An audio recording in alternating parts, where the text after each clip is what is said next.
đã muốn cua mình nha. Có thôi chứ này. Ồ.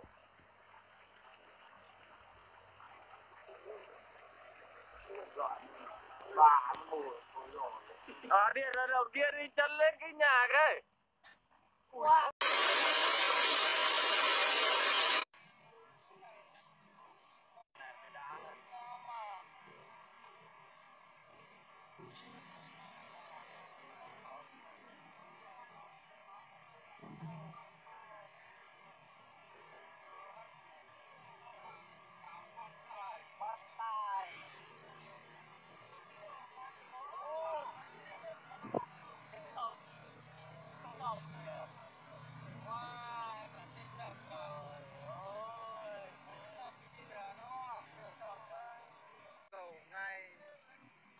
Trong năm nay thì cho dân bản trong đây rất là khỏi khổ. Đứng ở bản Pù Tong, xã Pù Nhi.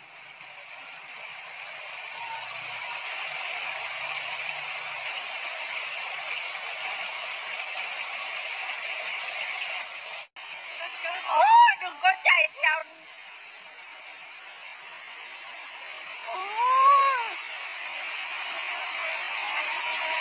Chú ơi, không thấy dây điện nhỉ? Đó, lúc này cái dây điện nó đang ở dưới mà bây giờ cái đấy đi làm nó bong lên này. Ôi Mai, trời ơi, con đây à?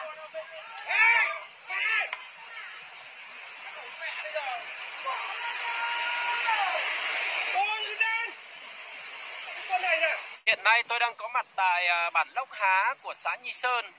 Bây giờ đã là 17 giờ 30 phút rồi, ngày mùng 3 tháng 8 năm 2019. Kia xuống nữa. Và sẽ còn tắt đường dài dài ở trên Mường Lát của chúng ta.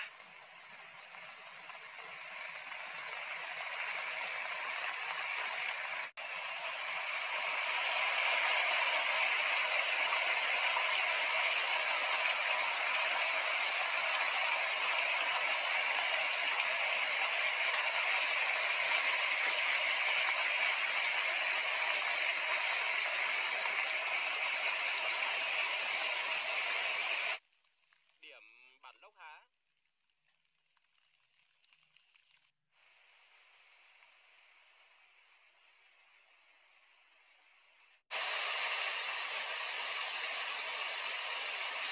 Hiện nay là đã tắc đường hoàn toàn.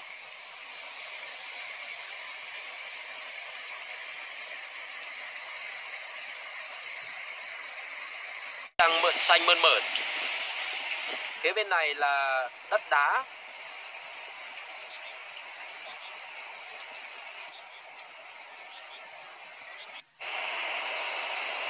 Dòng suối Nata vẫn chảy xiết. Do hiện nay thì trên đầu nguồn vẫn đang còn mưa,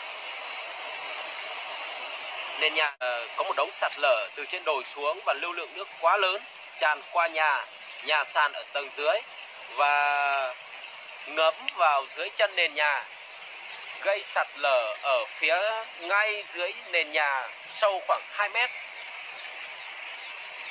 Các cái đường nứt hiện nay cũng rất là rộng lớn. Trưa nay và chiều nay mà trời tiếp tục đổ những cơn mưa xối xả thì ở những cái đống như thế này khả năng là cũng lún trượt xuống suối. Điều này đe dọa đến tính mạng. Tình hình thời tiết tại xã Pù Nhi nói riêng và huyện Mường Lát nói chung đang có những diễn biến hết sức phức tạp. Có những chiếc xe hôm qua gây tai nạn kia vẫn cứ nằm đó, đang chờ xử lý anh em ạ.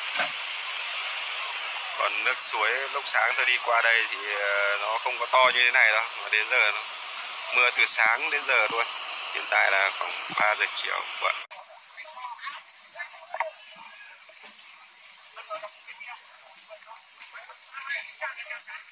Chụp tay kéo dây đi.